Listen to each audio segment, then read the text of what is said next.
পরিযায়ী পাখি এক দেশ থেকে আরেক দেশে হাজার হাজার কিলোমিটার ভ্রমণ করে, বিশেষত শীতকালে। এই পাখিরা আকাশে সূর্য, চাঁদ এবং তারার অবস্থান দেখে তাদের পথ ঠিক করে। পরিযায়ী পাখি ঠান্ডা আবহাওয়া এড়াতে উষ্ণ স্থানে চলে যায়, আবার গরম এলাকা ছেড়ে ঠান্ডা অঞ্চলে ফিরে আসে। তারা আকাশে দল বেঁধে সুন্দর শৃঙ্খলার সাথে উড়ে চলে। আল্লাহ তাআলা কুরআনে পাখিদের উল্লেখ করেছেন এবং তাদের ওড়ার ক্ষমতা ও জীবনযাত্রাকে তার নিদর্শন হিসাবে বর্ণনা করেছেন। তারা কি তাদেরই উপরে পাখিদের দিকে নজর করে না, যারা পাখা মেলেও সংকুচিত করে?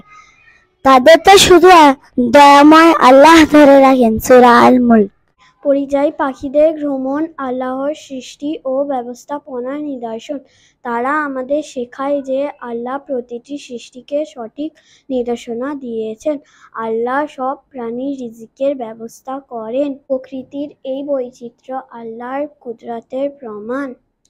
আমরা পাখিদের ওপরে সদয় হব এবং তাদের পরিবেশ রক্ষা করব। পরিযায়ী পাখি আমাদের শেখায় যে একতার মধ্যে শক্তি ও শৃঙ্খলার গুরুত্ব।